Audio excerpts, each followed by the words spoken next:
Hello लोगोफोर बरायबाय बड' जब info official YouTube चेनेलाव दिनै 1 मार्च 2022 बेनिफ्राय आसाम पुलिस कमान्ड' रिलिया जानायनि लामायाव फैगासिनो दङ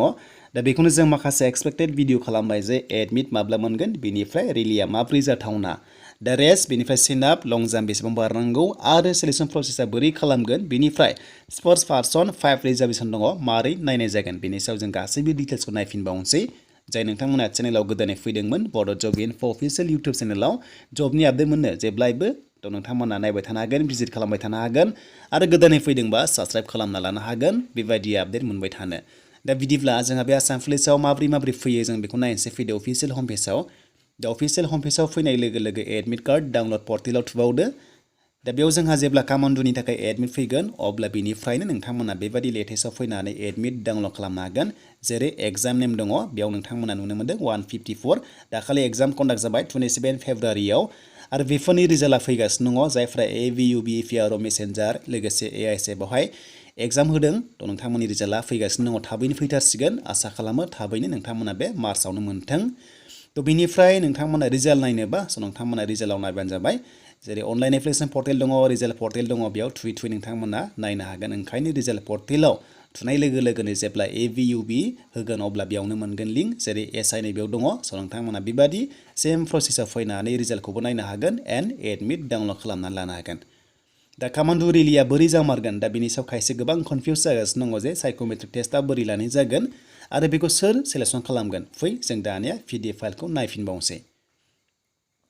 दा बे पिडिएफ फाइलखौ नायनाय लोगो लोगो गासै भेकेन्सिया दङमोन 2450 दङ भेकेन्सिसा बोथ side male female and transgender दङ आरो गासै नोंथांमोना नुनो मोन्दों लोगोसे नार्सिंबो दङ 50 नोंथांमोना जायफ्रा एलिजिबल जादों बेयावनो रिलिखौ होनो हागोन बा नोंथांमोना साख्रिखौ मोननाय जागोन आरो स्केल फियाबो जोबोर मोजां 14,000 निफ्राय 60,500 प्लास ग्रेड फी दङ 5,000 थ' नोंथांमोना नुनो मोनखादों आरो बेनिफ्राय माखासे रिजार्वेशन दङ लोगोफोर वमेनफ्राबो रिजार्वेशन दङ नोंथांमोना मोनगोन बिनि अनगायैबो स्पर्ट्स पार्सननो जायफ्रा नोंथांमोना 5% मोननाय जागोन जेरै बेयाव दङ बेनो जाबाय स्पर्ट्सआ ओरैबायदि गेलेनाय जानांगौनो नोंथांमोना स्टेट लेभेलनिफ्राय इन्डियान टीम जानानै गेलेनाय जानांगोन बा नोंथांमोना नेशनेल लेभेलाव गेलेहैनायबाबो जागोन आरो जायखिजाया नोंथांमोना नेशनेलखौहाय रिप्रेजेन्ट खालामनाय जानांगोन आरो अब्लानो बाहागो लानो हागोन जायफ्रा सार्टिफिकेट दङ अके थ' बेनो जाबाय इन्डियान अलिम्पिक एस'सिएशनाव जायफ्रा गेलेनाय दङ एबा बे लेभेलसिम गेलेनाय दङ नोंथांमोनाहाय बाहागो लानो हागोन बा नोंथांमोननि थाखाय एक्सट्रा काट अफ फैगोन जेरै बेयाव दङ माखासे केटेगरि नोंथांमोना मा स्पर्ट्स गेलेनाय दङ बेयावनो नोंथांमोना नुनो मोन्दों लोगोसे नोंथांमोना जायफोरा सार्टिफिकेट थानांगोन अब्लासो बेयाव नोंथांमोना सिलेक्शन जाना फैगोन ओंखायनो जोबोर मोजां चान्स मोनदों स्पर्ट्स पार्सनना नोंथांमोननि काट अफआ खम थांगोन एबा नोंथांमोना चान्सआ बारा दङ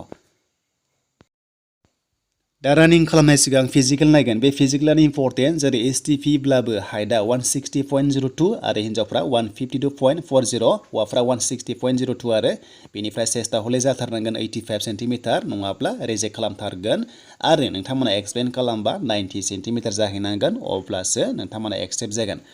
मेडिकेल दा मेडिकेलखौ बोरै नायगोन आसाम पुलिस कामान्ड'आ स्ट्रं नायगोन होनना गोबां खोनादों नाथाय गासिबो अलमस्ट सेमान दं आसाम पुलिसाव जेरै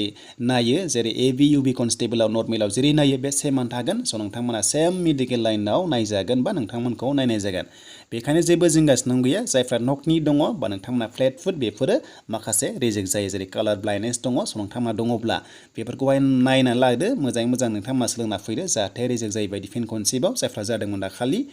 थ' बिनिफ्राय फिजिकेलाव बेसेबां थागोननो मस्ट इम्परटेन्ट नोंथांमोना बेखौ मिथिथारनांगोन बेनो जाबाय हौवाफ्रा फिजिकेलाव 80 नाम्बारनि जागोन आरो हिन्जावफ्रा 60नि जागोन नाथाय अभारअल गासै सिलेक्शन प्रसेसआव हौवाफ्रा 100नि जागोन आरो हिन्जावफ्रा अनलि 80 मार्क्सनि जागोन ओंखायनो मोजाङै नोंथांमोना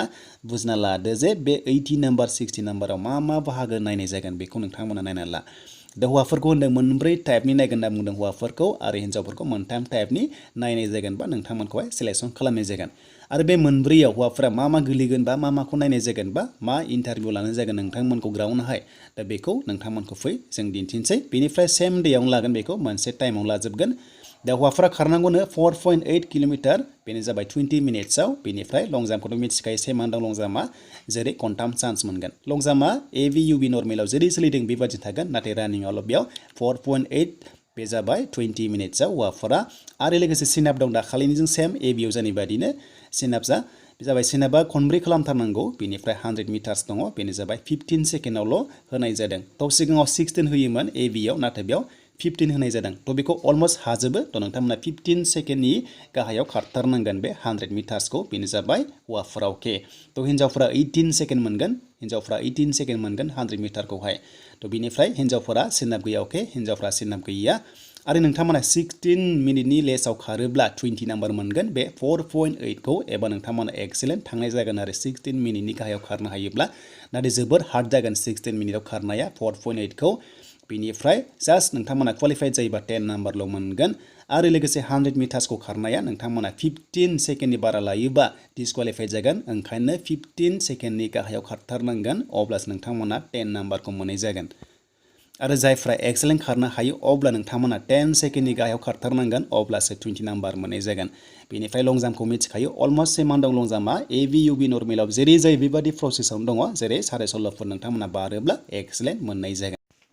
स' दानिया लेडिसफ्रा एबा फिमेला बेसेबां खारनांगौनो बेनो जाबाय 2.8 अके 2800 मिटार्स खारनांगोन 19 मिनिट्सआव बेनिफ्राय सिनआप गैया थ' खायसे सोंदों सिनआप गैया हिन्जावफोरा थ' नोंथांमोना भिडिअखौ अननानै फुल भिडिअ नाय दा लं जाम्प दङ लं जाम्पआ जेरै जादोंमोन सिगाङाव बेनो जागोन नाथाय सिनआपल' गैया ओंखायनो मोनथाम होदों मोनथाम बाहागोजों गासै 60 नाम्बार होदों दा 100 मिटार्सखौ ओरै खारनांगौनो 18 सेकेन्डआव 18 सेकेन्डआव खारथारनांगोन 18 सेकेन्डनि एसे बारा लायोबानो रिजेक्ट जागोन ओंखायनो नोंथांमोना 18 सेकेन्डआव खारथारनांगोन हिन्जावफोरा अके थ' बिनिफ्राय लं जाम्पआ सेमान दं AVUBआव जेरै जादोंमोन सेमान थागोन बेनिफ्राय लास्टआव जोंहा थांसै साइकोमेट्रिक अके दा बे साइकोमेट्रिकआव सोर नायगोन आरो माबादि नायगोन माबादि सोंगोन बेखौ नोंथांमोना मिथिनांगोन दा लोगोसे साइकोमेट्रिकआव नायनोसै सोर लागोन साइकोमेट्रिक टेस्टआव बेनो जाबाय नोंथांमोना नुनो मोनदों माखासे एक्सपार्टस फैगोन जेरै सेन्ट्रेल आर्म पुलिस फर्स होनना बुंदों CAPF माने बेनिफ्राय आर्मि हु हेभ एक्सपिरियेन्सेस थ' नोंथांमोना नुनो मोनदों जायफ्रा एक्सपिरियेन्स दङ एक्सपिरियेन्सेस दङ जायफ्रा बेफोरनि सायाव जेरै स्पेशेल फर्सेस आरो लोगोसे माखासे रिटायार पार्सन फैगोन आसाम पुलिसनिबो फैगोन बेनिफ्राय लेंगुवेजआ बिदिनो हिन्दी एसामिस जागोन थ' बर' थागोन नाथाय मिथिथ'वाखै जेब्लानोखि माबा मोनसे नटिस मोनगोन नोंथांमोननो थाबैनो आपडेटखौ होगोन दा बे साइकोमेट्रिकआव ओरैबायदि सोंगोन माखासे मेजारमेन्ट हमना ला नोंथाङा जेब्ला अपारेशनाव थांनांगौ बा नोंथांमोनखौ सोंगोन आरो जायखिजाया लजिक टाइपनि सोंगोन इसेबां गोरा नङा नोंथांमोना हाग्रायाव थांनांगोन बा जंगलाव जायखिजाया हाजो एरियायाव थांनांगोन माखासे नोंथांमोननि लजिक टाइपनि कुइसन सोंगोन आरो जे नोंथाङा बेफोराव सहायनो हागोन ना हाया बा नोंनि मेम'रियाव बेफोरो कनभार्ट जागोन ना जाया एनालाइसिस जागोन ना जाया माबा मोनसे स' नोंथांमोना आइडिया दिहुननो एबा रिकभारि खालामनो हागोन ना हाया जे नोंथाङा जि जायगायाव थिनहरदों डेस्टिनेसनाव सहैनो थाखाय जे नोंथाङा बेयाव सौसिहैनो हागोन ना हाया बेनि सायावनो सोंनाय जागोन अके स' बे इसेबां हार्ड नङा बे नोंनि टेलेन्टनि सायाव आरो बेखौ बिजाब फरायनांगौनि गोनांथि गैया बे नोंनि सायावनो सोनारजोबगोन जे नोंहा पार्सनेल टेलेन्ट थाखायो देन 13 नाम्बार फाइनाल मेरिट लिस्टआव ओरैबायदि जागोन जे जोंहा फिजिकेल हौवाफ्रा 80 मोनदोंमोन एन्ड साइकोमेट्रिक टेस्टआव 20 गासै 100नि जागोन स' दानिया एडमिट माब्ला मोनगोन बेनिफ्राय रिलिया माब्ला जागोन मोस्ट इम्परटेन्ट कुइसन दा एडमिटआ फैगासिनो दङ बारा गोबाव गैला नैबे दा AVUB कनस्टेबल जाबाय थानाय रिलिया जोबनाय लोगो लोगोनो एडमिट मोनगोन बेनिफ्राय रिलिया मार्चआवनो जागोन मार्चनिफ्राय एप्रिलसिम सहैसिगोन आरो बेनि गेजेरावबो जन वाइस दङ माखासे डिस्ट्रिक्टआ जाग्रोगोन होनना बुंदों थ' बेखायनो नोंथांमोना जि डिस्ट्रिक्टआ गोलैग्रोयो बे रिलिखौ होनो मोनसिगोन आरो बे रिलिया बबेयाव जागोन दासिमबो कनफार्म जायाखै जेब्ला अफिसियेल नटिस फैगोन स' नोंथांमोना मोनबावसिगोन आपडेटखौहाय जायखिजाया रिलिया नोंथांमोना बे 20 मार्चनिफ्रायनो जानायनि लामायाव दङ एबा बिनि सिगांबो जानो हागौ नाथाय मार्चआव जाखासिगोन आरो लोगोसे एप्रिलसिम सहैगोन माखासे जन वाइस थागोन फेज 1 एन्ड फेज 2 थागोन स' नोंथांमोना रेडि जादो प्रेक्टिस खालामदो बेनिफ्राय माबा मोनसे नटिस मोनोबा नोंथांमोना आपडेटखौ होनाय जागोन